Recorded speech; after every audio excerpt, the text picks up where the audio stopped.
cool. How's everybody doing tonight? Is it Good. hot where you're at? It's finally like cool here, like Oh God, nice. you stole the cool weather. Can we have it back? You have it back already. No, It was no. 61 degrees when I got on my bike this morning. It was awesome. Oh, Like 105 here. Stop. Rita, you need to move permanently out west. That's how that's got to be, you know. Yeah, I know, right? I see you got the frizzy hair. It must be raining already. Yeah, it's what's happening. Yeah, it poured down rain today. Yeah, it's all frizzing out. All right. Well, welcome to the business side of the year, and let me introduce Dionne. She is from Winter Park and one of our esteemed trainers, and definitely one of our kids specialists on the kids side. Not only is she my immediate supervisor, but works with our new hires throughout the year, and also is a close friend. And we make sure I get great lessons. We talk a lot about skiing. We did also we are ever talk undergoing. anything else, Gumby? No, we really don't, which is fine. We also are going on hopefully we're going through the RMT CT thing this year. Yes. Yeah, we're going to go do that this spring together and hopefully with some others. And she built her understanding through the Winter Park ski and ride school system with what? Bob Barnes, Jen Metz, Nigel Connors, Tommy Goulden, Jim Shaw, and probably a bunch of others I probably have ignored. Hopefully, we'll spend more time with Dio this winter. Dave Oliver, who is the ski school director at Loveland. I deeply respect what she has to say, especially on the kids side and definitely in the MA. She says things that are different than I do. I am way more of a linear person in terms of cause and effect, and I really stand on the question of why they're trying to do what they're trying to do. And from my perspective, she sees more of a whole picture and then really does a really nice job of distilling it down to an essence of a movement. So anyway, the topic tonight is about the fifth fundamental. And again, this is branching off of what Jim talked about a couple weeks ago and the subject of a lot of conversations, including Francis from Vail this last week. How many of you guys were on that Francis call? I think I saw, at least I saw Alona on that one. Anyway, also Tom Gellie dropped a webinar recently called Ski Snow Friction Webinar, the real mechanism behind ski control, which I think everybody should see at least once. And it's based on a podcast that he had with Phil Smith, who is a Bozzy guy who talked about deflecting snow as a means of speed control. And it's a great listen if you really want to kind of dive into this stuff. And lastly, more importantly, Deb Armstrong 9 months ago, which we just showed, dropped that video, Receiving Pressure or External Force Management with Jonathon Ballou, which honestly, you should have that on repeat all the time. There's obviously a lot of discussion that's going on about ski snow interaction. And as we get better understanding, as we get a better understanding, performance is changing to maximize that understanding. Even the last couple of years, a lot of things that we've been watching in the RMT group is even 5 and 6 years ago, the performance that we are seeing then is different than the performance that we're seeing now. I do want to warn you that kind of talking about philosophies, and this is not necessarily handed down as gospel by the PSIA. It's definitely something that's, basically it's a work in motion right now. And as Jim likes to say, it's nowhere written in stone in front of the building in front of Lakewood. It's meant to illustrate our own reflections. Tonight's topic, let's see, how we perceive, receive, and direct pressure instead of creating and pushing against it. A lot of this originated from a clinic last year with Jen Metz, and where she emphasized some of these points, and which kind of blew all of our minds because it's something that we hadn't heard before. And I'll encourage you again, if you have questions about this topic or anything that is being said tonight, please speak up. This is meant to be interactive tonight. Like I said, this is a subject that's kind of in motion. And we're really trying to figure out what language we really ought to talk about. So, like I said, Tom Gellie's talking about, you know, deflecting snow, and Jonathon Ballou was talking about external force management, and Deb had another video about external force management that she followed up with that. So these are topics that have really become hot pieces right now, and we want to make sure that people understand what's going on. So with that said, Dionne, you have the floor. Just All right. tell me when you want me to share something, or I can go ahead and send sharing to you. Perfect. I'll have you share it. All right. That's one less thing for my brain to focus on. Um, Tell me what and where. so I want to start by how I'm going to tie this into what Jim talked about 2 weeks ago.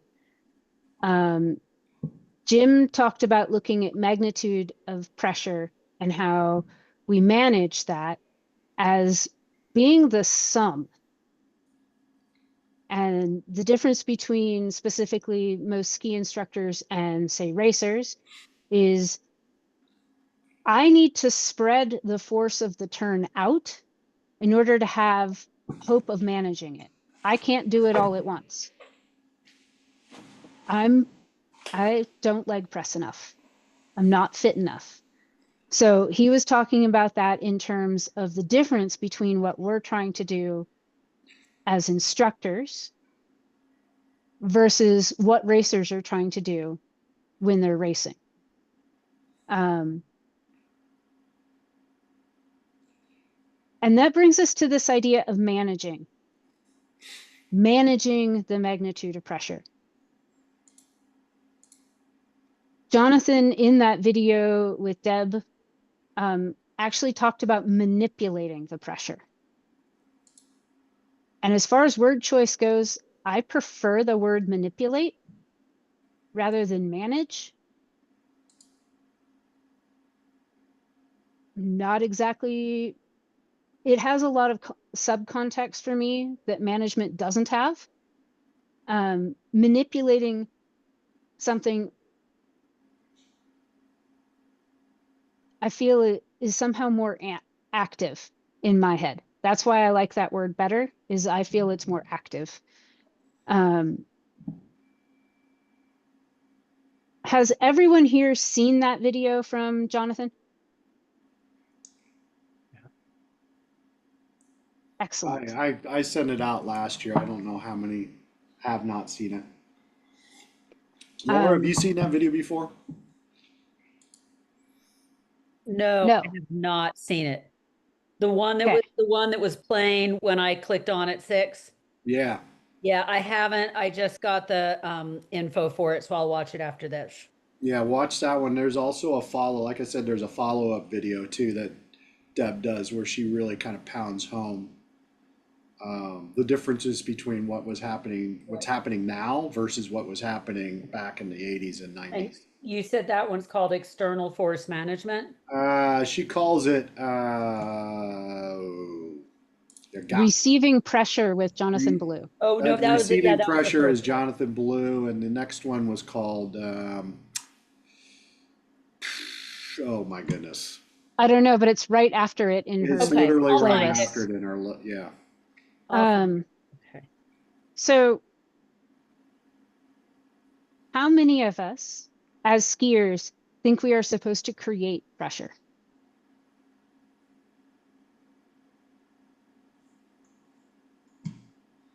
So Tom, I saw you move. I didn't hear you. Yeah, I was on mute. Do you try and create pressure? Well, I feel like I'm pressing on the skis, which creates pressure. Okay, you're pressing on the skis. Anybody else have a similar interpretation of that? And it's okay if you do. You know, and I think we do things to create pressure so that the skis do what we want them to do. Okay. I would say that I adjust my flexion and extension according to the pitch of the hill. As Deb Armstrong says, the pitch gives us a tremendous amount And we need to take that for free, so to speak, with our flexion and extension and pressure. Okay. So the only pressure we can really create is body weight standing on the snow or hopping up and down. But beyond Correct. that, we have to manage by edging, rotating, pressure So management. I don't So, agree Gordon- with that, because if I tip my skis on edge, I create more pressure. Scott, that's the difference. You said it right there, when you tip your skis on edge. So when the ski is engaged with the snow, does that pressure come from you or does it come from the snow? No, I get that you tipped the skis on edge, but where is the force coming from? Well, it's coming from the snow. Coming from the snow. The snow tipping the is skis pushing on- on me. Yes, the tipping the snow is skis- pushing on you. What was that, Tipping the Donnie? skis on, I'm saying tipping the skis on edge just takes the pressure that you have and reduces it to a smaller surface. And therefore in creating PSI on that smaller surface. So tipping on edge doesn't create more pressure. It just directs the pressure to less of the ski. Doesn't create, we should define the difference between force and pressure.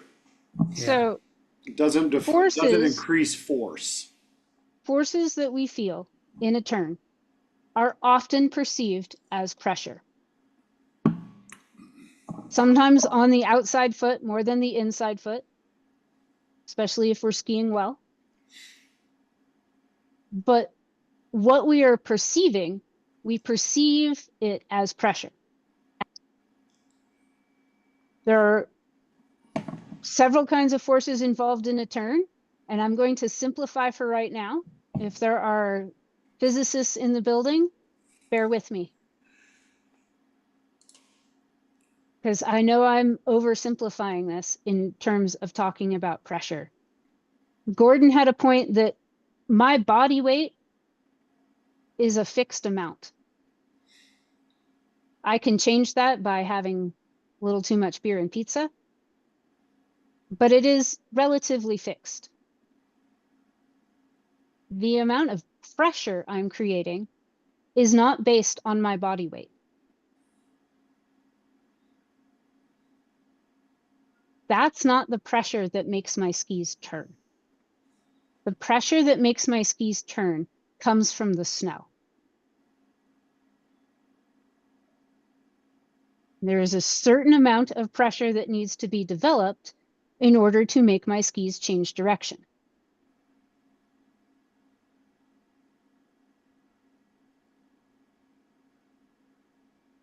So the idea that I'm managing or manipulating pressure is really different from the idea of creating pressure or pressing on my skis or extending my outside leg to build pressure. Those things don't put me in a frame where I can receive the pressure. They put me in a place where I am locked out. In the video, Jonathon talks a lot about aligning to receive pressure. And he's talking about through transition, coming from one set of edges, reducing those, coming to flat and engaging the new edges. As soon as the edges start to reduce, that's part of the transition. Transition goes up into the finish. So as I'm reducing my edge angle, I'm beginning to align in a way that as soon as I create some edge angle on my new edges, I'm stacked to receive the pressure. Notice he doesn't talk about moving forward, doesn't talk about squaring up. He doesn't talk about moving into the new turn. He talks about aligning to receive the pressure that's coming. You guys can all think about a turn. The pressure is slowly building as I start to turn. As I get to the fall line, the pressures are getting pretty intense. And then right here, there's enough pressure that it's really pushing my skis in the new direction. I'm aligning to receive that pressure, and I'm managing and manipulating it with my other skills. This includes edging and rotary, fore aft, lateral pressure. All of those skills I use as part of the manipulation of this overall pressure.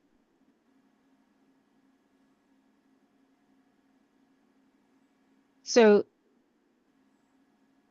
what I'm trying to do with aligning to receive the pressure is I'm trying to create an opportunity for the snow to push on the skis. That's all I'm trying to do. To create an opportunity for the snow to do the work. And until the snow starts to do the work, all the stuff in my head that tells me that I need to turn, I need to edge more, I need to do this, I need to move forward, doesn't help me. Because all that happens is I will try and do all of that stuff, and I will end up pushing my skis out from underneath me. The skis will slip a little bit to the side, they will pivot. And instead of being able to build that nice progressive arc of pressure that Jim was talking about, it kind of looks more like a bell curve if I was going to map it out. I end up with no pressure for a really long time, and then all the pressure all at once. And then it hangs on for what should have been the bottom of the bell curve.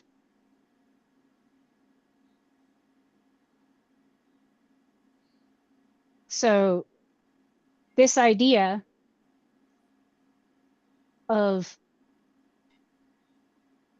feeling your skis begin to engage underneath your body before you do anything else is, I think, probably the hardest thing to do. And I think it's why if you saw the very end of the video, he was talking about understanding pressure is the silver bullet for skiing. All the things that I do wrong in my skiing, all the things that all of us do wrong in our skiing, often results from not having created a place where we can receive pressure. We haven't received any pressure and we're still doing all these things. That's why I get back and inside. That's why I get inclined. That's why I have a little pivot at the top of my turn.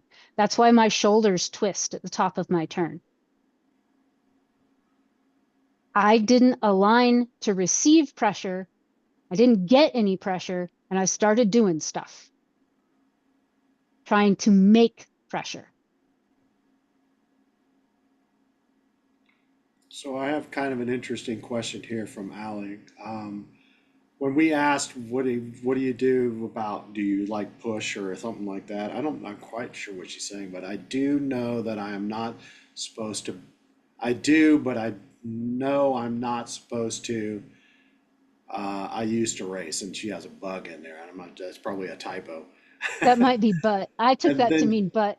but yeah, I used to race, and I get that, right? Because when we're racing, and I'm sorry, Jim talked about this quite a bit because we saw mostly racers, and that pressure spot, especially in slalom racing, can be really, really short and really, really intense. So she says also that she tends to overangulate to create more pressure. So, and this kind of speaks to that whole piece of when Jen was like, we spent all of our time, and all of us did this, where we aligned first before we felt any pressure. And it kind of helped that, this is what we were all taught. And it was like, okay, well, we feel it, but we're already kind of contorted because we're not there yet. We're not ready. We're ready for it, but there's not enough pressure So it doesn't feel to do free. anything with. Right. There's nothing to do anything with yet. So we spend all this time, getting ready for the pressure and then aligning over the new leg, and then we tip. And it was like, well, why are we doing that?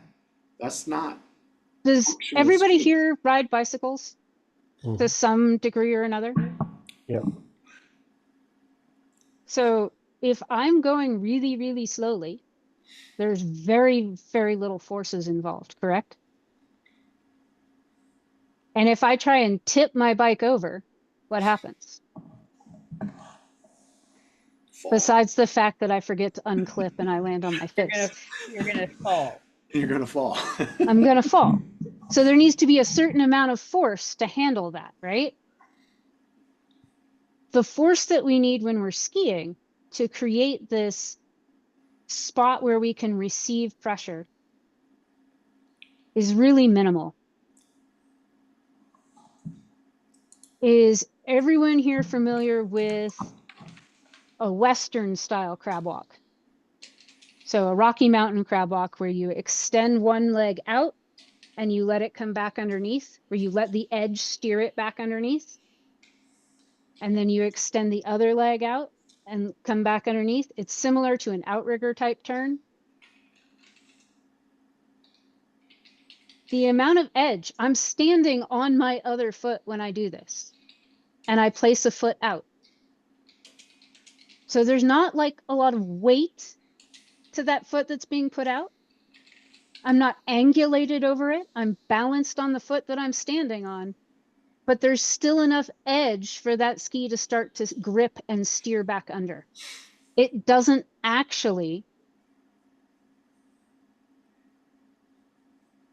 have to have a whole ton of pressure on it. I don't need to extend over my new outside leg before I edge or engage the edge. I just simply have to be in a balanced spot.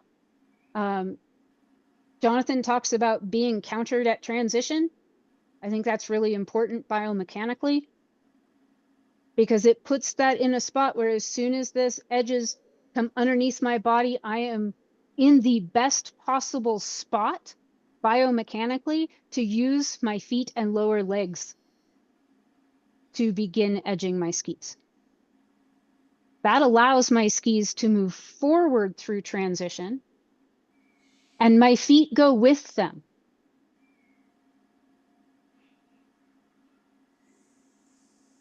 So the getting long part happens because my skis and my feet move away from my center of mass on their new edge.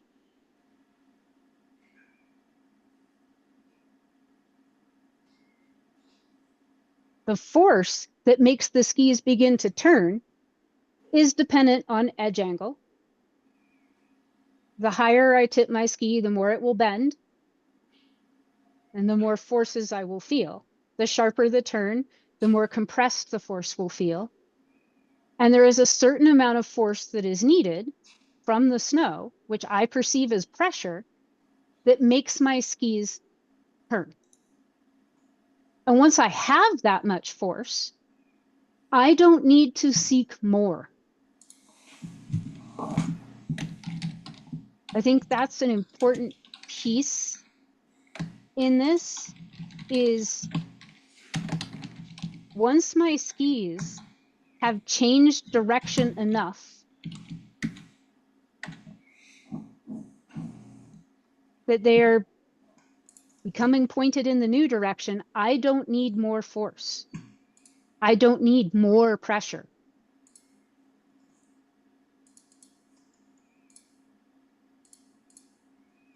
Jonathon talks about it as a glide phase. It's where I've actually come around the turn and I've already started to let go because once I've gotten to here, I can start to let go because my skis are going to go this way. Once they get to here, I don't need to add anything more. They're going to keep going that way. All I need to do is go with them. so that I can receive the next pressure for the next turn.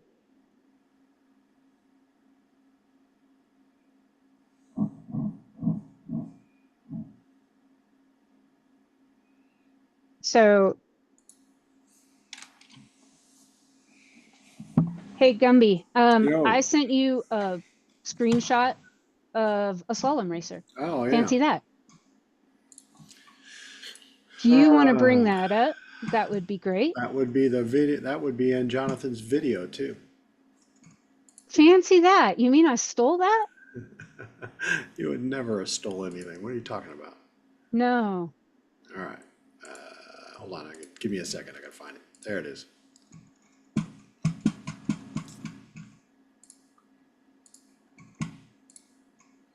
So There you go. if we start in between the first and the second gate,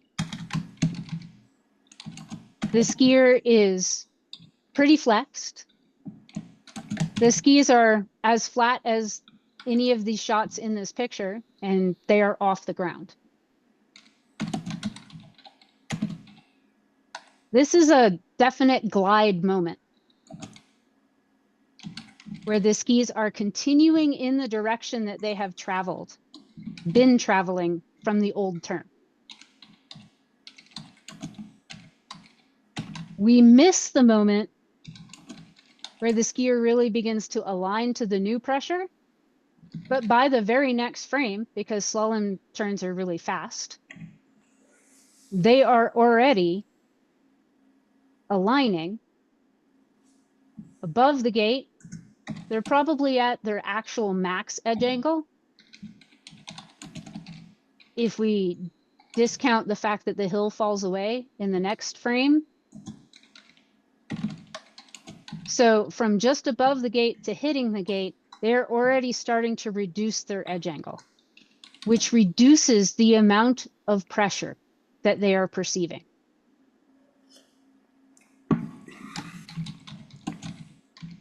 And they're letting go of it.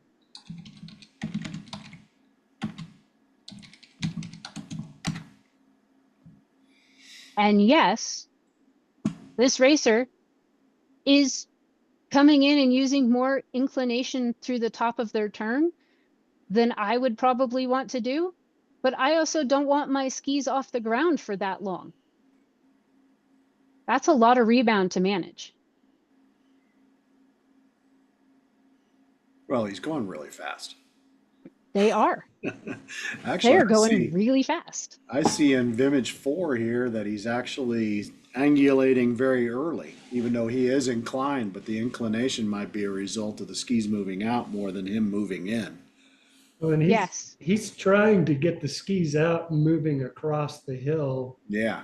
to set up to make a straight change of direction almost. Well, he's Right out the gate. definitely thinking about that center of mass going the shortest possible line. So has no problem allowing the skis to move out. The other thing I want to point out about this picture, between the first and the second gate, we have a transition. The skis and the skier are not going down the hill from there. The skis don't change direction in this picture. The skis did. They went out. It's even more obvious at the next transition between the second and the third gates. The skiers flat, beginning to angulate. You can see to get from where the skis are at the transition to the next frame, so one up from the third gate, the skis had to travel forward. They did not pivot to get there.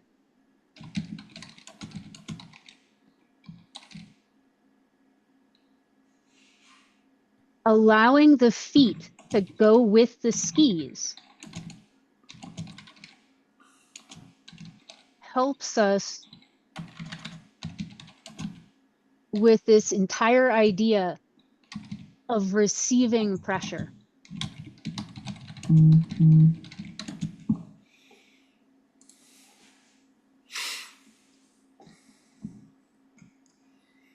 So Don't be reading that. duh, duh, duh. So if I want to take a pause. What are some thoughts, guys? Because I know lots of us have been taught to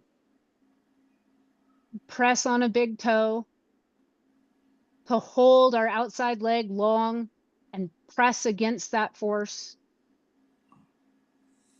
And that's how you get more ski performance.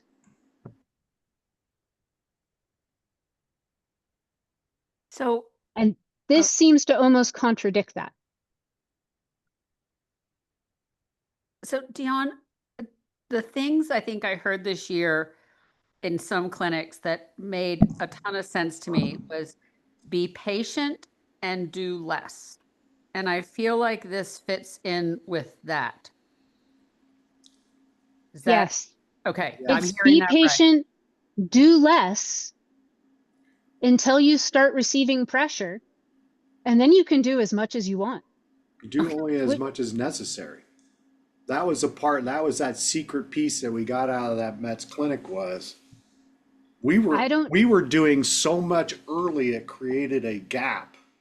And then we started receiving pressure, but we're already all contorted in this weird position Because we we're tried to anticipating. align with an outside ski during a wedge turn Yeah.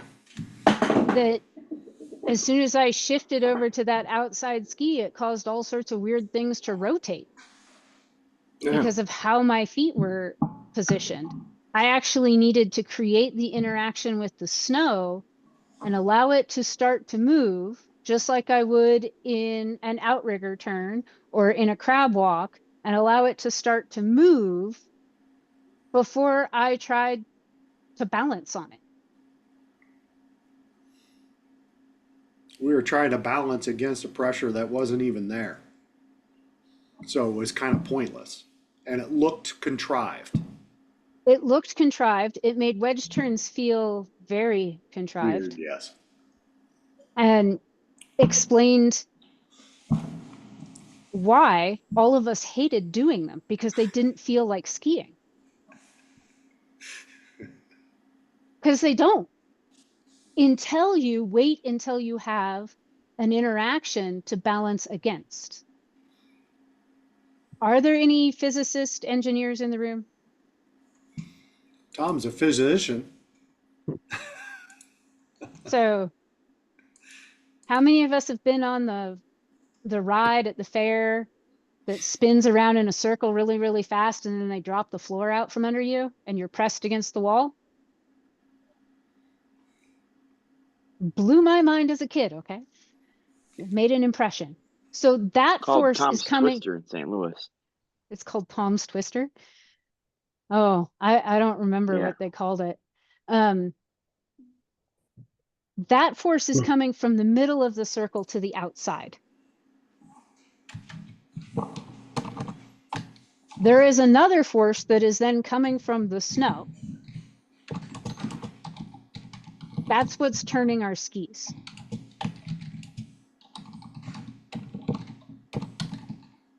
The reason we're holding our legs and racers have to have such leg muscle isn't as much to balance against the push coming from the snow as it is coming from the center of the turn, that force that's trying to push them out.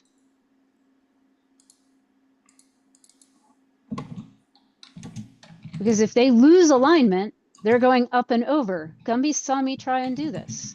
It was not successful. I did a barrel roll.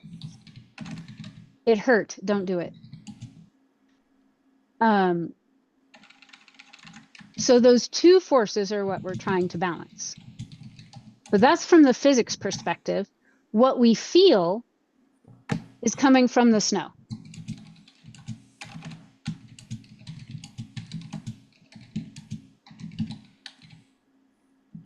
If I can, Gumby, I have a video.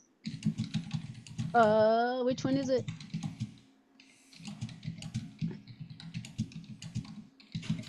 So I'm responding. It's the first one. Yeah, I'm responding to Allie here. because Allie is a racer and I can relate to that kind of stuff. So her what she was asking was, or what she said was, yes, patience and just barely tip the ankles when I see others carve. They're so far inside the turn, very frustrating. And I said, yeah, the difference is usually speed. More speed is more perceived force to resist, and there's only that the key is only aligned to as much force as you need. Kind of like when you're racing, the fastest line is when you do as little as possible. You know, what does Jim always say? What's the fastest racer in the world? The guy Oh, who I don't doesn't know. make the guy who doesn't make any turns. Tom Golden always used to say it was his dead grandmother. She goes straight down the run and she's never scared of anything. Exactly. Exactly. All right. Which video are we looking at now? The first one. First one. Is this the one with Jonathon? No, I labeled it pushing. Pushing. Is this the dude from Aspen? It is. It is the All right. dude from Aspen. Hold on. Shut up.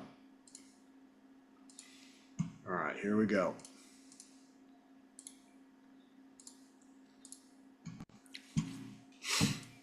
Oh, sorry about that. There we go. And stop doing that.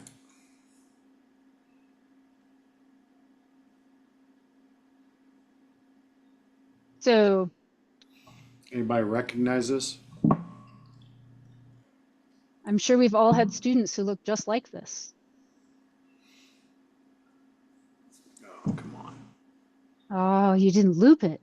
I did, and it turned itself off. YouTube So- has been a pain in the ass lately. What I want to point out is if you look at as the skis leave one edge angle and go to a new edge angle, you can actually see the tails swing out Mhm. and his legs extend away from his body, and the skis are slipping. He is pushing the skis away and moving inside the turn to create enough edge angle and enough pressure that it makes him turn.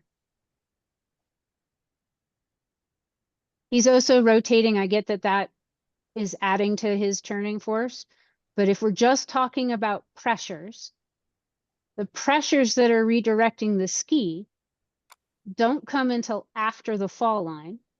And you can see that his skis don't actually move forward from one set of edges to another.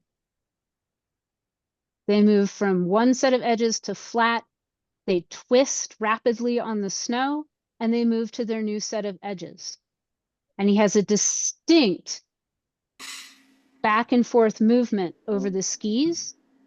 And it's pretty obvious that he's pushing his tails out to the side. Can everybody see that? Does anybody disagree with that?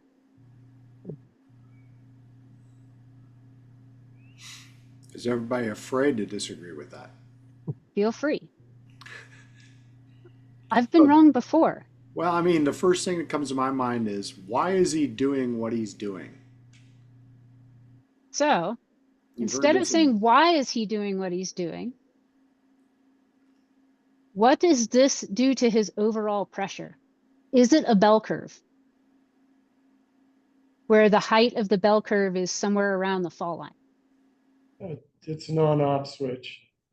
It's an on-off switch. Turns All on the when pressure, turn. all the pressure all at once, and then let it go,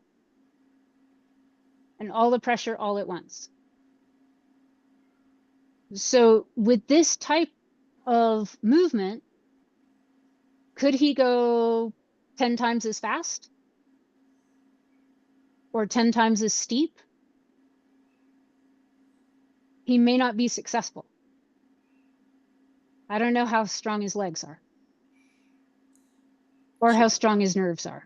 He'd be experiencing 10 times the pressure. He would be experiencing 10 times the pressure. And at some point on a steeper slope, it would probably start to shoot him forward towards the trees. Or if it was harder snow, he would probably have his skis slip out from underneath him and land on his hip. pushing on his skis isn't going to create grip. It might create braking, but it doesn't create grip.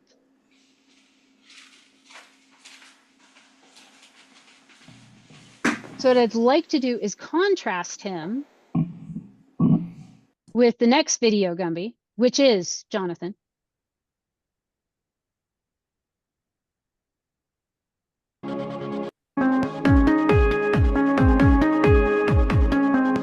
And if you want to go to about 24 seconds, he's got, and I want to watch his transitional piece. Which one are we talking about here? This is fine. Yeah. As he comes through transition, the skis don't twist and start to point in a new direction. The change in direction is fairly gradual, and it's consistent all the way around the turn. He's moving, the skis are moving forward from one set of edges to another, so that there is time to receive some pressure.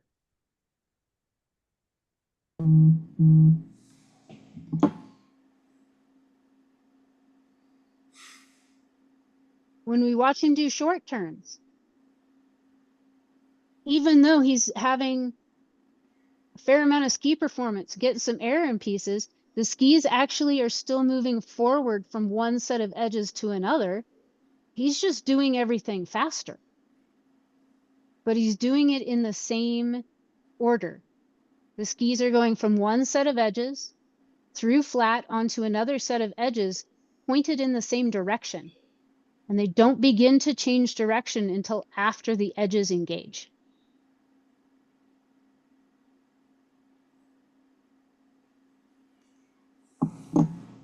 As far as MA is concerned, what kind of pressure would you suggest we might see in his basic parallel? So somewhere around 30 seconds in the video, Gumby.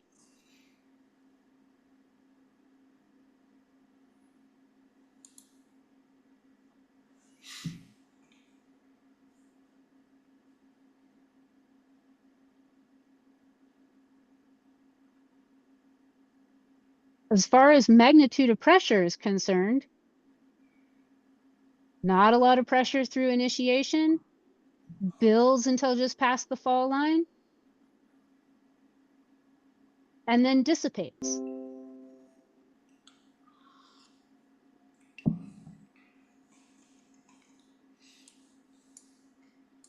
Even in his short turns, you can see that before the skis have completely crossed the fall line, he's already flattening. And the pressure pushing against the bottom of the skis is probably in the negative because he's got so much force as he's bouncing off the snow.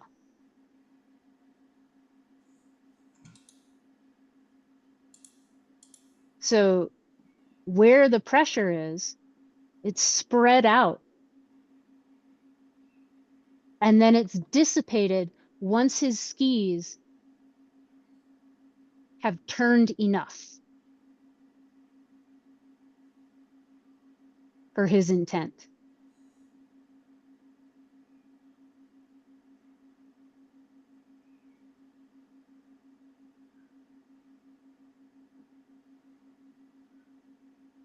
From an MA point of view that I would like you guys to take away with, these are two very different turn shapes between our random skier and Jonathon.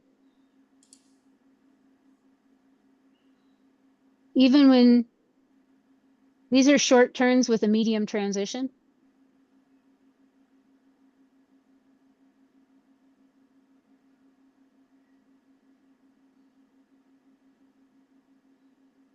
but they end up It's an being interesting way to describe it, yes. I've never heard it quite described that way. Yeah, medium radius transition and a short radius turn. Yeah, the turn's about this big, and then it's got a transition that's like this big. So yes, you could call it a Z turn, but the Z isn't in the middle of the Z, it's at the bottom of the Z.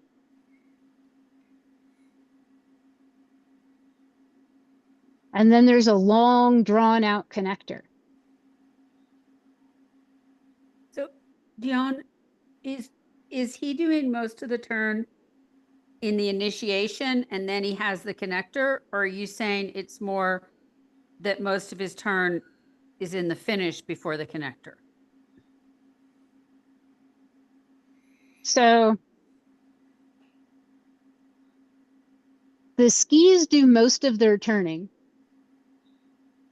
just above through the fall line and just below the fall line, but it is very concentrated into a very short duration. The skis pivot really quickly through the fall line. So while all the turning occurs somewhere around the fall line, it's then got that long diagonal connecting piece.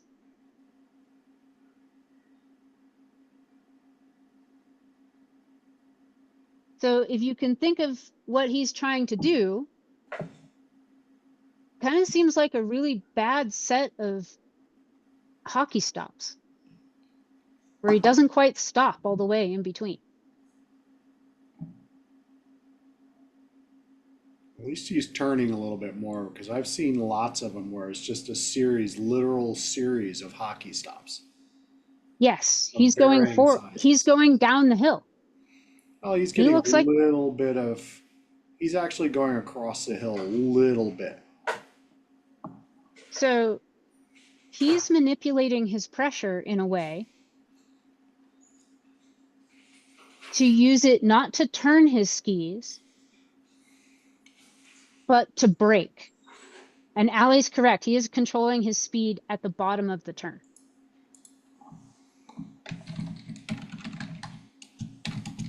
And he's controlling it by pushing on his skis and resisting going with his skis.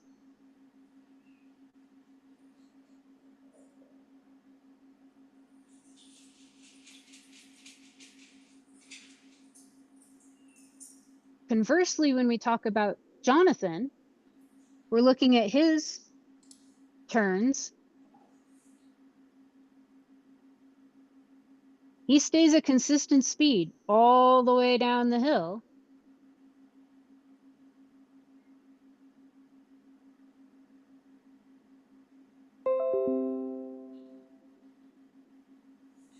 And the speed is controlled by steering the skis through turn shape.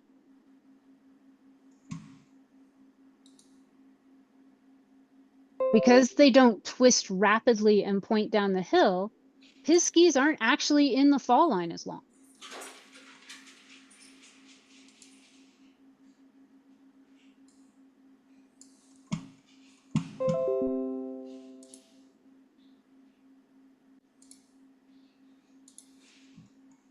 So, I mean, here are some things that I see too. So we have this guy. Who's doing more? I mean, we're talking about body. Who's doing more stuff? Oh, I'm going to say Jonathon is actually probably doing more stuff. Well, is he? Because I don't see him doing that well. I mean, in this skiing, I don't see him like doing that much at all. Yeah, but There's he's always moving. He's always moving. Don't get me wrong, but he's not doing it all at once, right? He's doing it a little bit over time. It's Especially in these progressive all the turns. way through his turn. He's always moving. Yeah, that. but this That's a is not like, huge difference, and that's how he's managing his pressure, correct? yeah. This guy's His doing it overall everything all pressure. at once. Everything all at once. He does a lot. Does Jonathon have a lot of moves? Yes. There's some flexion and extension. There's Yeah, some larger. steering. There's some larger, edging. faster. Yeah. So, I mean, to the topic tonight is, and we talked about this quite a bit, about the alignment piece. Who's aligning to the pressure and who is receiving the pressure and then aligning? You know, Jonathan's doing a really nice job of getting ready for the pressure, but not more than he needs to. This guy is like, gets the pressure and then aligns to the pressure. And balances against it. And he balances it, he pushes against it, yes. So from an MA perspective, the two different turn shapes are really indicative of whether you are receiving pressure or whether you are pushing on your skis. Whether you are trying to create pressure or create braking. Depending on your intent. Either way.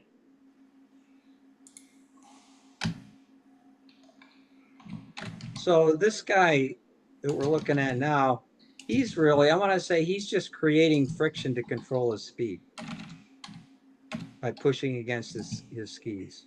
And that's kind of what I indicated to Allie earlier, right? Is she said the same thing. He's just trying to control his speed at the end of the turn.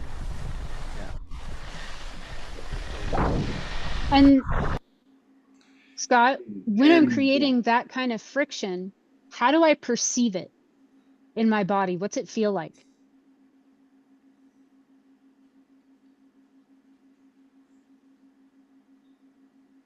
Feels like I'm side slipping. I think he's doing a little bit more than just side slipping. It's edging towards the hockey stop side of life. So, and the only reason I'm saying that is because of how up the hill from his skis and leaned into the hill he becomes. The skis didn't have a little bit more edge angle than I would have in more of a slippy situation. He'd fall over. So he's pushing into an edge, and that's going to feel like pressure. He's doing what all the Texas come here and say they're doing their cuts. They're cutting into the snow at the bottom of the turn so they don't keep going.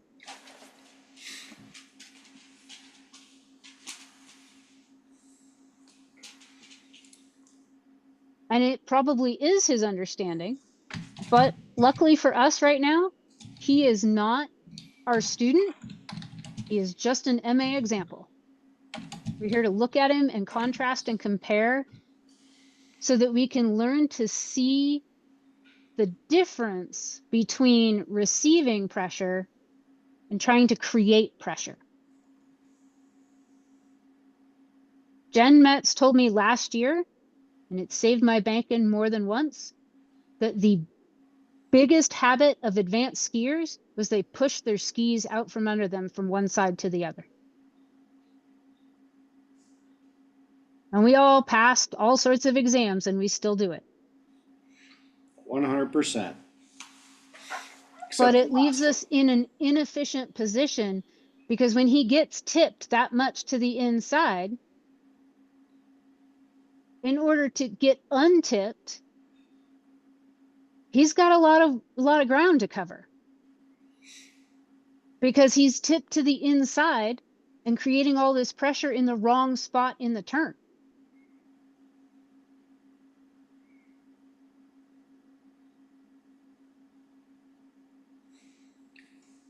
Does that make sense? If he was tipped that much at apex,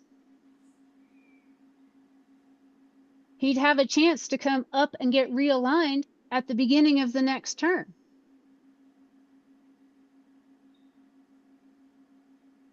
He doesn't have much of an apex. It goes No, by his in an apex, instant. don't blink, you miss the whole turn. Yeah, right. But this, I mean, the point is, you know, we see the pressure at the end of the turn. And one of the things I want to kind of emphasize tonight is, you know, this piece of understanding. And this might be this guy's complete understanding. How do I slow down? I throw my skis sideways And I push on 'em. and I push against the snow because the snow is pushing against us. Whenever, thank you anyway. Whenever we have a force push against us, what is our body's natural inclination to do? Push on it. Push against it, right? We don't like to be pushed around. So when we feel a force, an overwhelming force pushing against us, we tend to push back. And one of the things we want to kind of get this understanding of to you guys is we don't necessarily have to push back.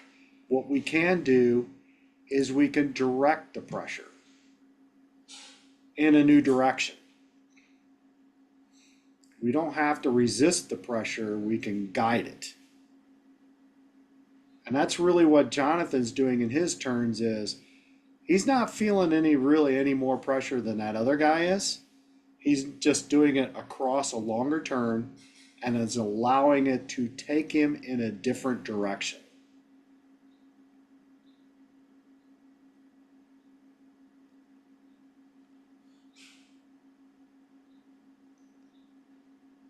So the thing I wanted to get across today, and you guys let me know if I've succeeded or not, was that I'm not trying to create pressure. I'm trying to receive the pressure from the snow.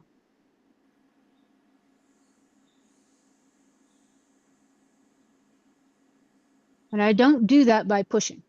I don't do that by extending. I don't do that by toppling. I don't do that by moving forward.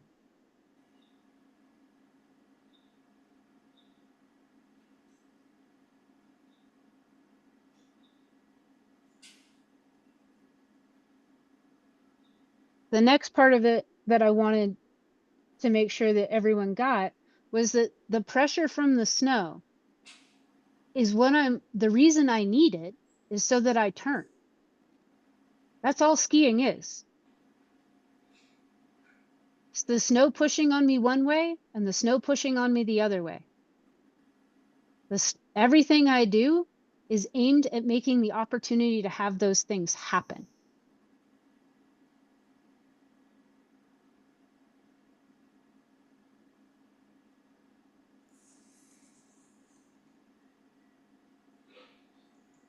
The third thing was that if I'm pushing on my skis, I don't have much of a top to my turn. My skis don't go forward through transition. They pivot a little or pivot a lot, depending on how hard I push. But even really good skiers will move their skis out from under them to the side. And then once they've created pressure by putting their skis out from under them, then they balance and try and align with that pressure and do something with it. They didn't receive it first from the snow. Whether you think they weren't patient, they needed to wait a little bit for the skis to grab, or they actually just needed to do something else with their body to create an opportunity to develop an interaction with the snow so that there can be some pressure.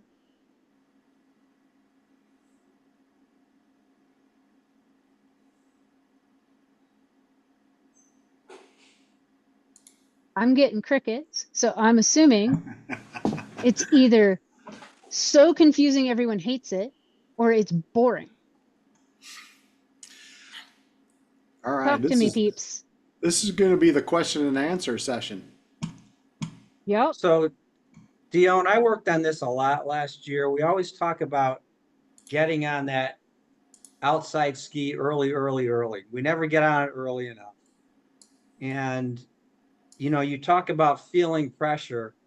And we talked about being patient at the top of the turn. I worked on what can I do in terms of tipping my skis before I start to turn them so that I start to feel the snow pushing against me. What can I do to start to feel that snow pushing against me really early in the turn? And that's kind of tipping with my lower legs. And as I start to get more pressure, I can tip them more and the skis come around without rotating. So, I mean, Yes. that's kind of what I see why you're always moving, right? You, as the pressure, as you feel the pressure increase, you tip more. So those are the things that I think about with this.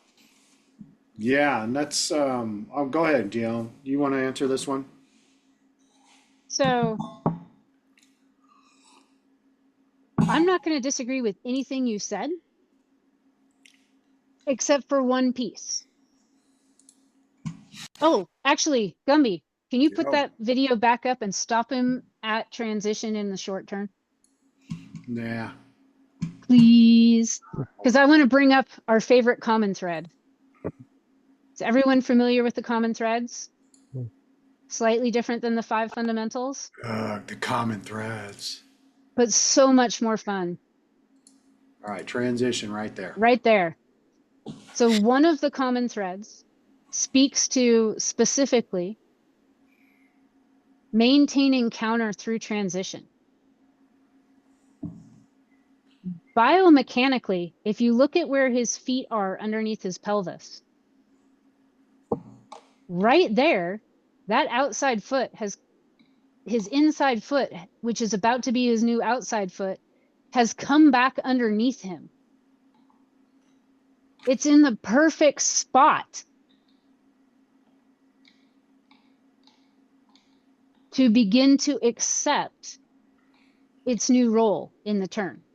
And yes, this is part of the never stops moving, because you can watch as the stills go through, you can see his leg lengths changing. Both the outside leg getting shorter and the old inside leg getting longer. That is happening as he is putting himself in a position to receive the new pressure. He's completely letting go of the old pressure as he does this. Old pressure, Old pressure, old pressure, no pressure. no pressure, new pressure.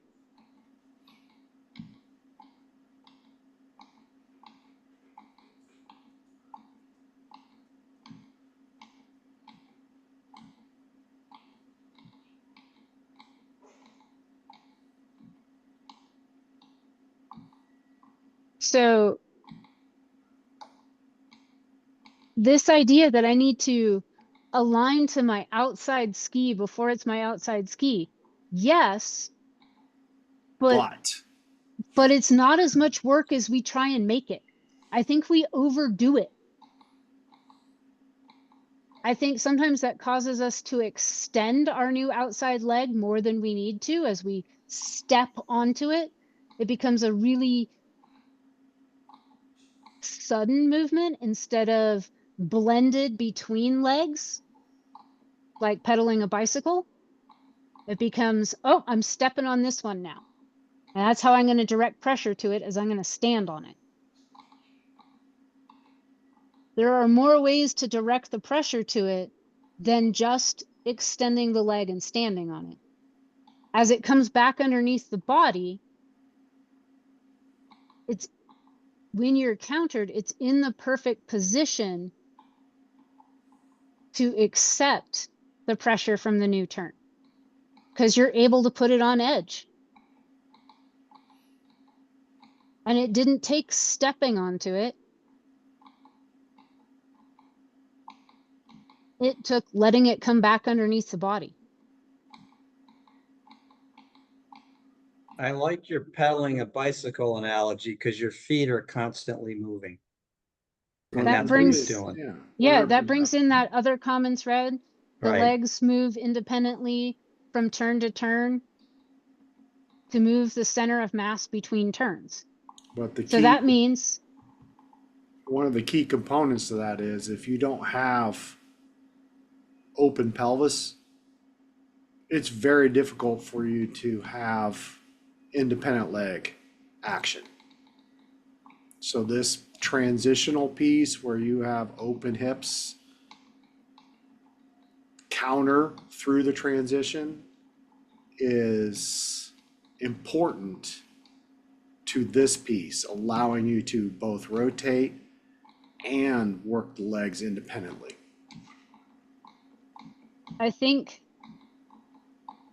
because this is one of the things that Jen had us do, because we did this in Wedge Christie's. And Yeah. all of us tried to align to the outside ski before it was the outside ski, when it was still on its old edge, because that's what we thought we were all supposed to do.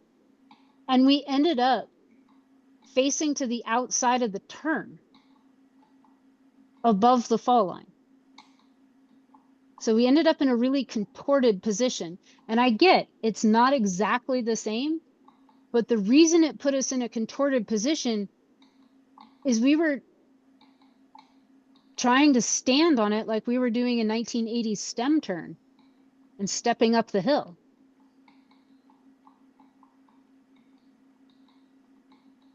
We actually needed to wait for the moment that the ski went onto its new edge and just barely began to track, at which point it doesn't have a lot of pressure on it.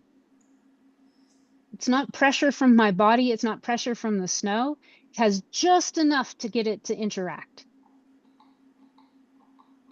And then we could align to that pressure. We could balance against that pressure. But if I try and balance against the pressure before I've made the pressure, I move backwards, meaning up the hill.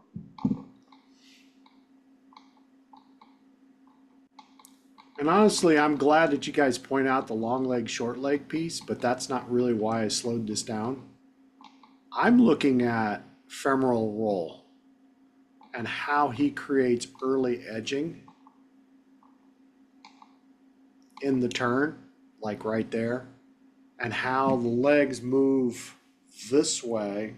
His knees move from one side to the other at the turn using that femoral roll. And watch the lower legs roll across. And look at how much of that actually came from really low. Yeah, and the key to this is biomechanically, because we talked about this last week from the pelvis. If our pelvis is closed, like a lot of us did, where we're in this position here at the end of the turn, and then we slide the ski forward like this, we've blocked the pelvis, and we've killed any opportunity for us to start to tip in with our lower legs. That's a really important piece from a biomechanical standpoint. We have to remain open to allow us to tip the lower legs into the new turn. That's one of the things he's really, really good at here, is because he maintains that counter through the transition, it allows him to rotate those femurs and tip the lower legs into the new turn.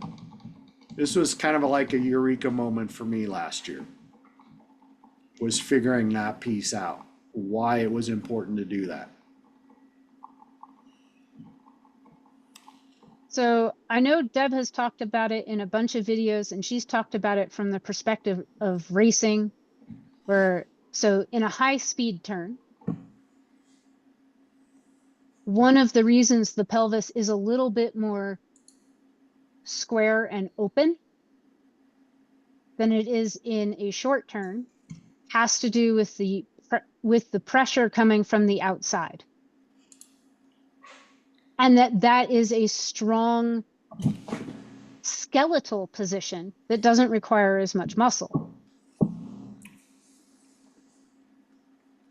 But where that position happens is at the position of maximum force. And in our turns, if that's the kind of turn we're making, where we're making a basic parallel turn,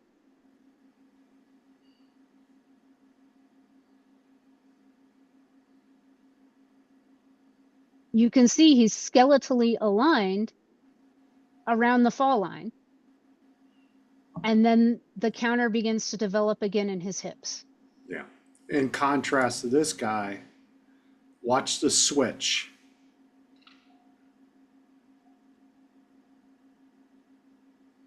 So he gets to this part right here and he's pushed the inside leg forward, which does not allow him to tip the lower leg except for the outside ski. And now he's stuck. It's a good thing there's not ice or moguls that day. Well, and the fact that he's got 110s or 120s underneath his foot doesn't help him either. So the reason I was talking about that longest part of the outside leg and being skeletally aligned through the pelvis is the placement of that alignment in the turn. He hasn't countered to the new turn until after the fall line. So his pelvis is still aimed at the apex of that turn from the beginning, just like it was at the finish of the last turn. He then aligns to where his skis and hips are going the same direction in the fall line, because that's where he's biomechanically in a position to handle the most forces, both from the inside and the outside of the turn. And then he can begin to let those forces dissipate, because by the time he gets them back to flat, he'll be done turning. And it's that dissipation of the force where I don't push against it that allows for ski performance to be spread out over more of the turn. So we have a question from Laura, which is actually a really, really good question. She goes, Jonathan's legs go out from under him. Tell me, what is the difference? To clarify, what is the difference between the This skis being pushed and out from under him? this. Yeah. Okay. Right. Because There we go. his skis are definitely going out from under him, and I can obviously see he skis very differently than this guy. But the skis go away from the center of mass. yes. So there is a difference between how they get in those positions. And There are also, two ways. Dionne, Yeah. with Jonathan, he's moving his center of mass away from his skis, right? Yes. The other guy is moving his skis away from his center of mass. Yeah. Yes. So if I push on my skis and they slip out to the side, my skis end up out from underneath me.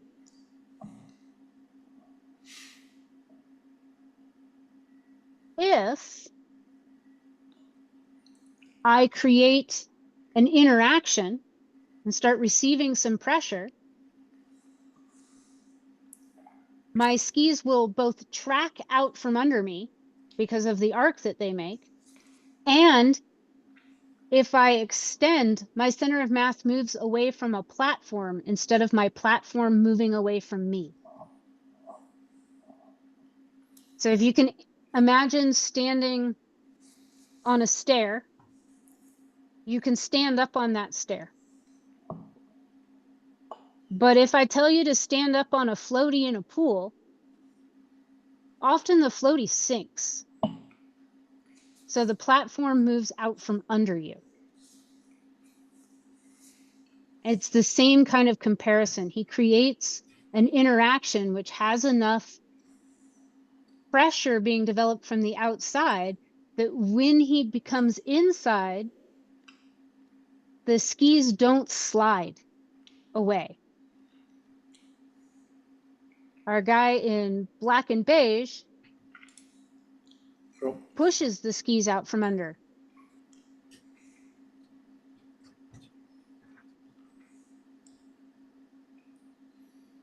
The other thing I'd say is the guy in black and beige, his body is moving like a metronome. yeah. When Jonathan starts the new turn, he does incline a little bit, but his legs then extend outward. So he's creating the angle real early on. The other guy is not creating an angle. He's just inclining his whole body. And And this is an understanding piece, right? Jonathan knows that the snow is going to change his direction. This guy is using the snow to slow him down.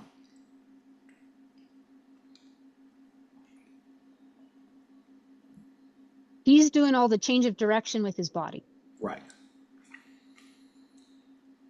which is why there's not a lot of turn shape, because he's not really moving his center of mass from one place to another.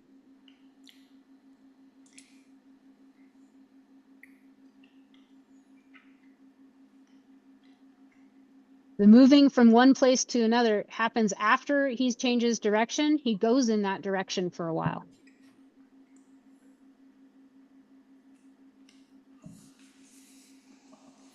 So the epiphany for me, if you want to put Jonathan back up, Gumby,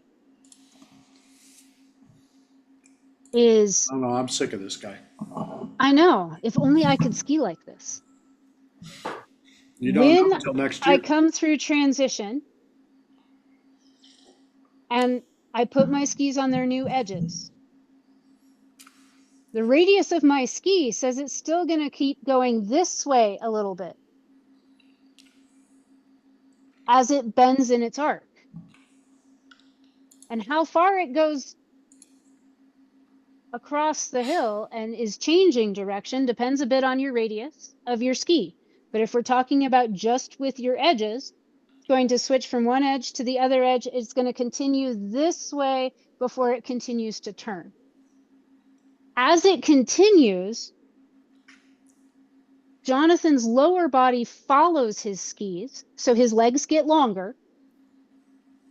The skis go out from under him, but his center of mass is going from one apex to the next apex in a shorter route. Has everyone seen the graph of ski path and then center of mass graph? And they cross each other at transition usually. My center of mass takes a shorter path. If I allow my skis to engage with the snow high up in the arc, like at transition, the shape of my ski will begin to pull my skis out from under me. They will make me get long. What I have to remember to do is shorten my inside leg.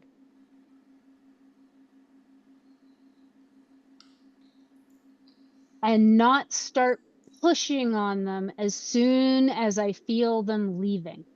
I need to allow my center of mass and my legs to start going towards the apex of the new turn.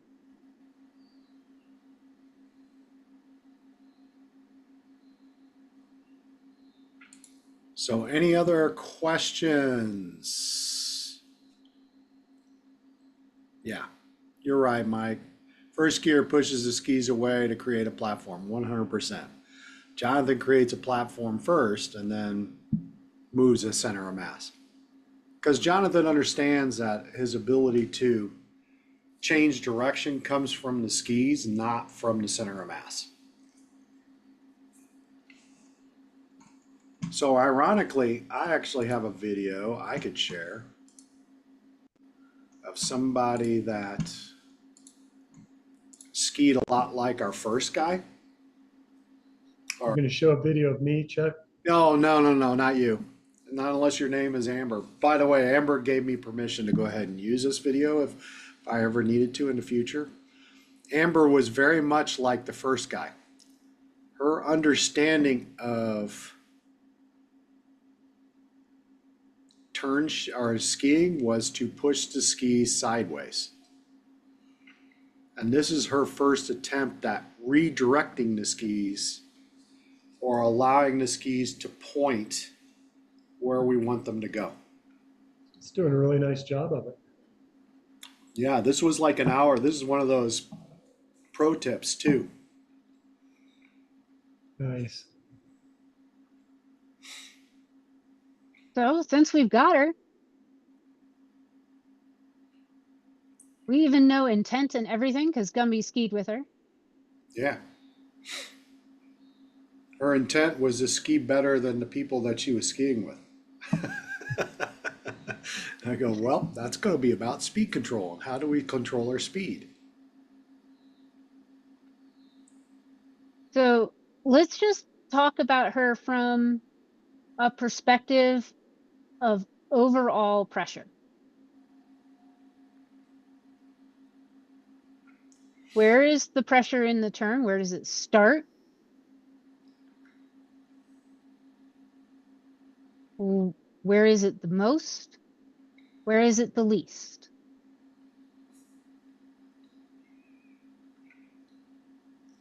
And that would be one of you guys. Well, the pressure starts before the fall line, and I'd say the most after her skis have turned after the fall line, but she's managing it. I mean, she's improved. It could be better, but she does a good job of getting some pressure earlier in the turn. It's not all happening at once. Okay. You said it can be better. Say you've got her opening weekend, Scott. Where would you like the pressure to start to show up?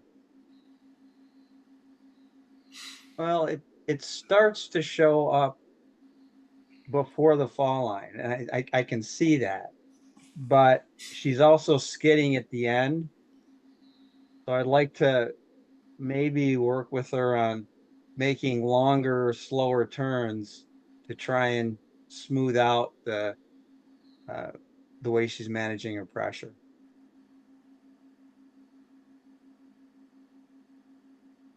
So I'm hearing that you said that she's doing a good job managing her pressure. It starts She before is. the fall line, Yeah. but you want to smooth it out. So where is it abrupt? Towards the end. And she's doing it as a speed, I think, as a speed control thing. Okay. So from a pressure perspective, we already see some things that are happening in the overall picture. What skills or what skill would you work on to change her pressure management? I think I would work on rotary to try and have her carry some counter through transition. Which would allow her to do what? Well, if she's able to carry some counter through transition, it should make it easier for her to control the skidding at the end of the turn and allow her to transfer weight to the new outside ski earlier and more appropriately in the turn.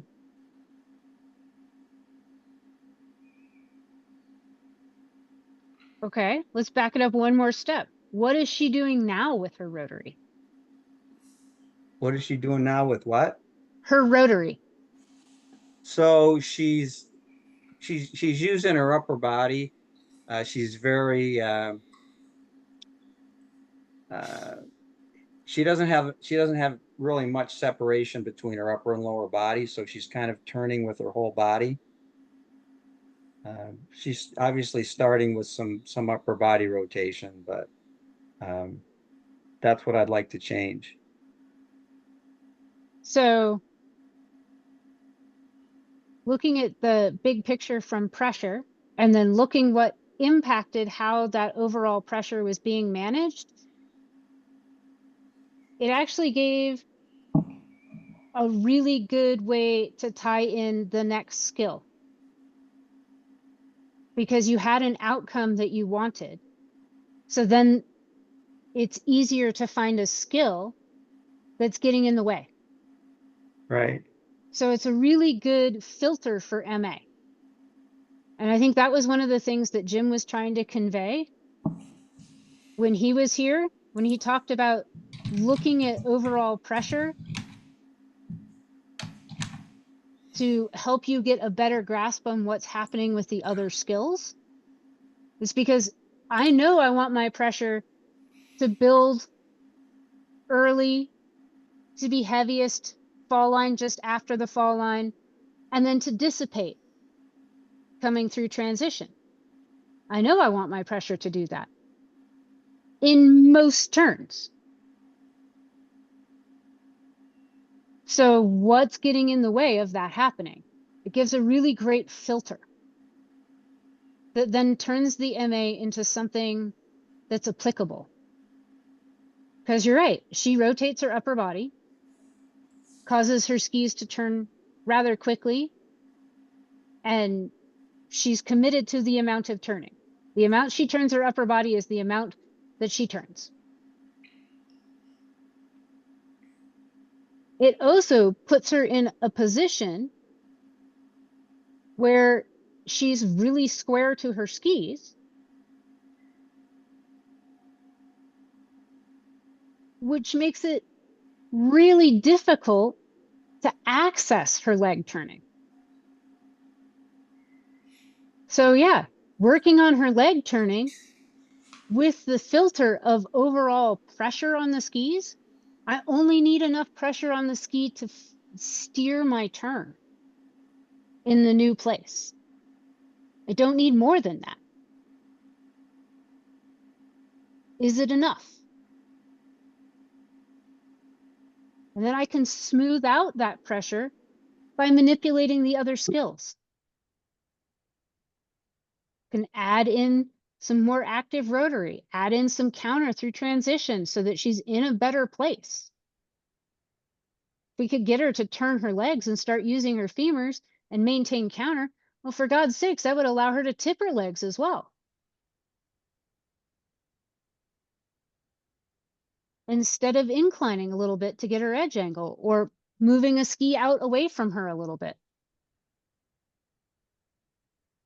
All of those things can be viewed through the filter of overall pressure. Did she create the interaction early so she didn't have to do it at the bottom?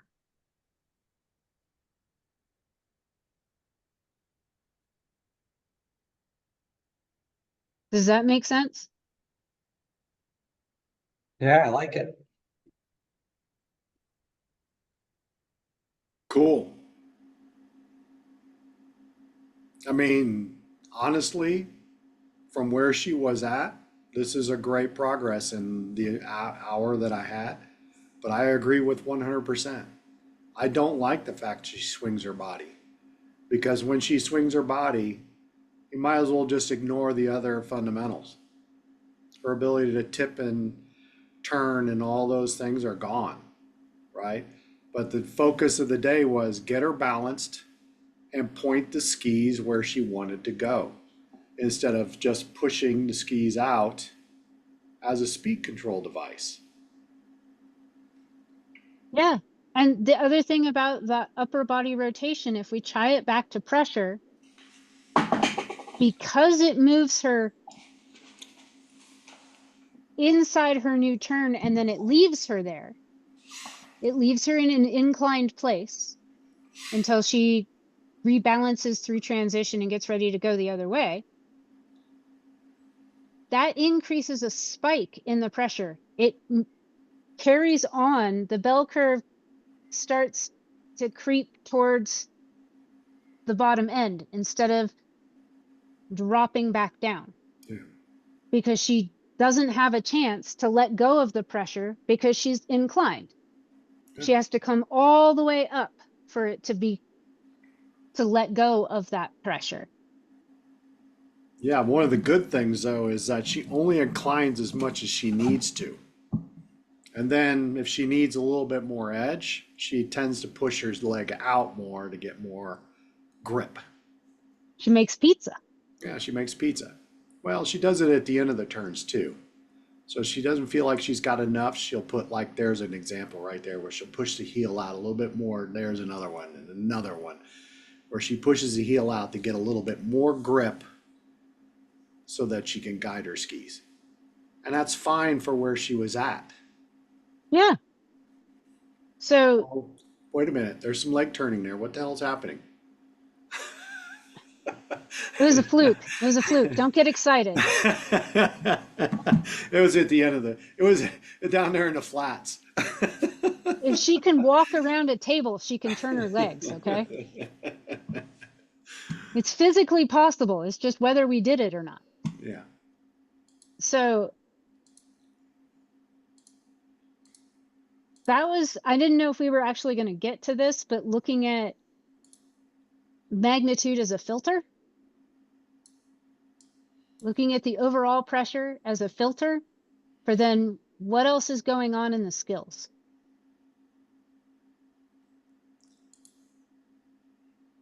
But I actually find that really helpful. If I don't create an interaction up high, I have to do more later. And then I end up doing too much. And then I end up not doing anything at the start of the next turn because I'm stuck inside. And then I get scared eventually and start pushing on my skis and bracing on them, going, heck no, I don't want to go down the hill anymore. It's scary. I'm going too fast and I feel out of balance.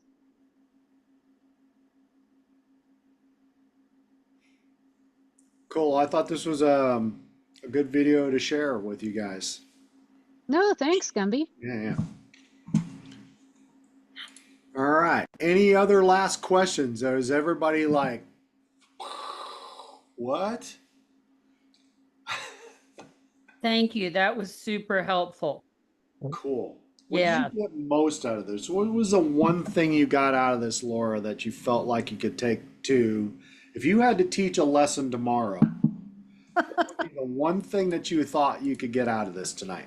I Oh, forget come how on. to. She has until November. Yeah, I No. forget how to teach She's in got till July. tomorrow morning. She has a pro tip tomorrow morning. I don't have pro tips yet.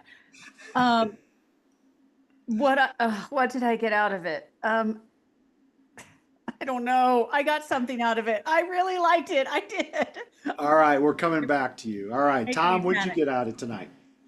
I just had a thought watching the expert skier there that Mhm. he's almost doing leapers without the leap. He rolls from his uphill edge to his downhill edge. Instead of jump up in the air and changing edges to make the next turn. Yeah, you're talking about the guy that was the Aspen random one? No, Jonathon Ballou. Oh yeah, Jonathan. Yeah, he's getting a lot of rebound out of those skis, you know. The skis get a lot of pressure and then at the end they kind of come back at you a little bit. Well, And he does that by rolling his knees, which is the point that you made. well, he releases the pressure. As soon as he feels that, and sometimes it happens and sometimes it doesn't, there'll be times where the skis will come back at you and you're like, I got to get out of this. Because the last thing you want to do is get those skis to push you back up the hill. So what's he doing to get from the uphill edge to the downhill edge? Right. So Well, yeah, what's he you doing got to it, Tom. He's rolling his knees from one way Right. to another. So Right. he comes from slightly inside the turn Right. to back over his feet because he's rolling his feet and legs up and then rolls them in the new direction. And he flexes while he does that. So it's a little bit like a leaper, Mhm. but that allows him to use his lower leg. Mhm. And then he just waits, just like in a leaper, I would land on my new edges and they'd still go that way a little bit. Right. He just waits for them to go that way before he adds anything else. Exactly. So if you want to think about really good skiing and pressure management as leapers without the leap, I think that's a great image. Leapers without the leap are called short turns. Gumby, the first clinic we're doing, you're hopping the whole time. I hop every time. What are you talking about? Scotty, what'd you get out of tonight? Well, it's just kind of reaffirming. I've heard most of this before, but I think the big thing is the kind of letting my skis go out and letting my center of mass move inside naturally as opposed to pushing is something I started working on a lot last year. And this is just kind of reinforcing that. Cool. Cool. Okay, Good. I'm ready, Gumby. All right, Laura, I tell me can- what you got out of tonight. I got out of that manipulating pressure is a great way to think about it because it is clearer than managing pressure, that it is, Yeah. Dionne said, a more active word, and I think that makes sense. And so to manipulate pressure, I have to think about aligning myself properly and then waiting for the pressure to build. And for me, since I think I just learned how to carve a tiny bit this year, I don't think I knew how to carve at all until this year. It's like waiting until I feel my skis going someplace. So it's not Yeah. I'm trying to push my skis somewhere. I'm not turning from my tails, but I'm waiting for the skis to catch and take me to a new place. Yeah. Yeah. If that's the only thing you got out of tonight, I think that's the big piece. Okay. Is that we don't try to. I think we're Americans, right? What do Americans do? We make stuff happen. We're Americans. I got to push the skis, right? And the problem Finesse it a bit. the problem is that we don't do that. We allow the skis to turn us, and that's the hard part. Is for us to understand that we don't necessarily have to make things happen. We can allow the skis to do it for us. Right. And it's really, really hard. And trust me, I'm fighting this same battle too, because I'm a big, strong man. I make things happen. And I'm not here to defeat the hill. The hill always wins because the hill doesn't care. That is way bigger than you, Gumby. So I have to kind of like let things happen on their own. And, I guess age has taught me that that's actually a good thing. So, Rita, what did you get out tonight? I'm trying to figure like I guess receiving pressure and creating pressure, understanding that we receive pressure from the snow and then we create the pressure by tipping, turning on edge. Yes. So, I mean, it was a lot. It is a lot. This is, and as I've kind of prefaced, But I've never heard this before, so it was interesting to hear that, and now it makes sense. Yeah. So yeah, the whole point of this is that we don't necessarily, like I said, just because we're Americans and we make things happen, and we're here to kill the hill, right? That we don't necessarily. Honestly, if you watch most of the people that are out there, they're out there trying to beat the hill. But the hill doesn't lose. And that's the problem, is that we gotta kind of let things happen on their own and allow it to happen, just being ready for it. And so when it does happen, we can resist and not necessarily force it or push against it or make all those things happen. We use it as a way to move us in a new direction. Does that make sense? Yeah, cool. Thank you. Cool. Roman, what'd you get out of tonight? Hello, everybody. It's learn to maintain platform, maintain counter throughout the turn, and learn to feel the snow that pushes against you. Don't try to fight the snow, but go along and do as much as necessary. Yeah, cool. Great way to I love how you distilled it down to that simple little piece. Very nice. Mike, we're skipping you. No, sorry. Come on. I wanted to hear what Mike I want to had hear what say. Mike has to say. All right. Then we're going to go to Donnie, and I'm sure Donnie's going to be critical. I know he will. That's why we like him. Yeah, but I'm not as critical as Donnie. Saving the best for last, Mike. Well, it's kind of interesting. Everybody's talking about, when we're dealing with magnitude, to wait until pressure develops. And though I can understand where they are coming from, it's not necessarily true. Magnitude is the one thing in skiing It doesn't have control in front of it. It calls it regulate. I much prefer manipulate to regulate Yeah. as well. I hate the term magnitude because it always infers the greatness of a thing. But from the perspective of physics, magnitude is scalar, which means it changes with a vector, which means magnitude changes when we turn. Yes. And to make a turn happen, that means we got to have some kind of edging occurring and some kind of balancing over our feet. And that's really where we get the greatest change in our magnitude. But magnitude is also the one thing that we don't create the pressure. Even as we're sitting here in our chairs, we are dealing with magnitude. Okay, for example, most of us sitting in a chair have got more pressure on our butt bones than we got on our feet.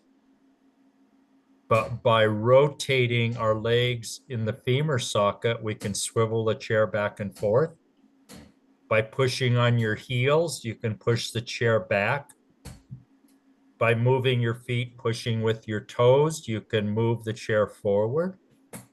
You can push on one foot or the other and rotate it. These are all the basic movement patterns we're using for skiing. Our fore aft, our edging, our rotaries, all of that is there. So it's probably more correct to say that I'm waiting for the pressure to build versus waiting for pressure, because we're starting out immediately with pressure. And so we have to learn to manipulate it from the get-go. Yeah, that might be a discussion we have tomorrow night. I mean, I don't want to get in front of Katie, but yeah, I agree with you.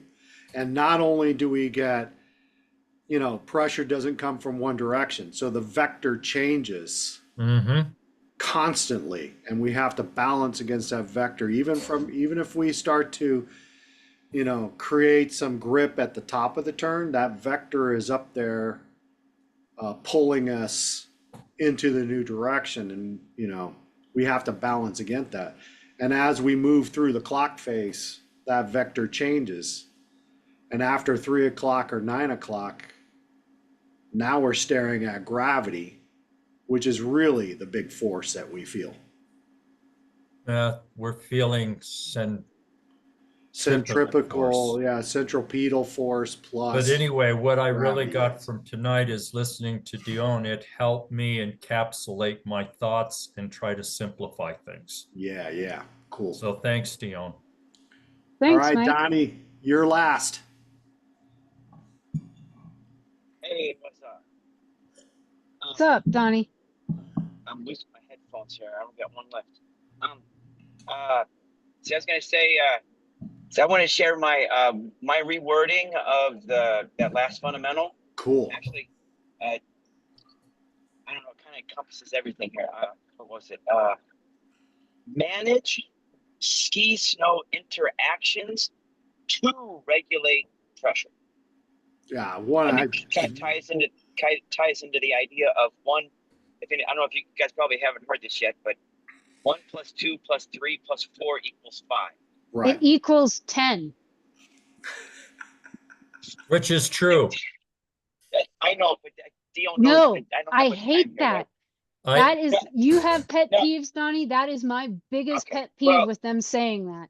Well, But it is the that's- blend of the other skills that well, that's what influence my our first- overall. That's what my first statement was, is that by managing all of them, by managing ski snow interactions, that is how you regulate the magnitude of pressure. Donnie, that was the epiphany I had a few years ago, where I immediately wrote to Jim and said, it has nothing to do with pressure. It has everything to do with the ski snow interaction. Why is it backwards? Because working with this group and talking with this group about managing pressure, well, that's the wrong thing to be thinking about. It's all about that ski snow interaction. And I if you want to go ahead and rewrite Taken that, away from tonight here, I will sign on to that. I would One thing I'm actually taking away from remove regulate and put manipulate in there, Donnie. Yeah, manipulate or Right. manage or anything besides regulate. Yeah, I like that too. Yeah. Or to manage. I don't know. Anyway, there was the one thing I'm taking away from tonight is I like your statement, Gumby, about with our wedge Christies before, we were trying to balance against a force that wasn't there. Yeah. And that kind of like has kind of changed my mindset a little bit. I'm not trying to balance on a ski. I'm trying to balance against a force. Right. And that's what I'm taking away. I love that statement. Well, and And that was a problem that we had. Was I that think well? we That see a lot of was my take. Let's put it that way. I need to rephrase that. That was my take. Was I was balancing against a force that wasn't even occurring. So why am I Right, aligning against something that's not even there? Right. Yep. Exactly. I love that statement. Yeah. Cool. Cool. All right. And Thank that's you, why everybody. we see people struggling with the wedge Christie is because they transfer to the outside ski before the force that developed. So Exactly. Exactly. And as soon as I realized what was happening and she explained it to me and I tried it differently, I turned to her and I go, that's so much easier and so much more natural. Why was I doing it the old way? Because you're a racer. Yeah. Well, yeah. Because they told us to direct pressure to the outside ski. So God damn it, we went and stood That's on the what we outside did. ski. But directing pressure isn't the same as a weight transfer. It is Nope. not. No. All right. Thank you, everybody. And, Thank you. and have a great night. I'm going to go ahead and stop the recording. Thank you.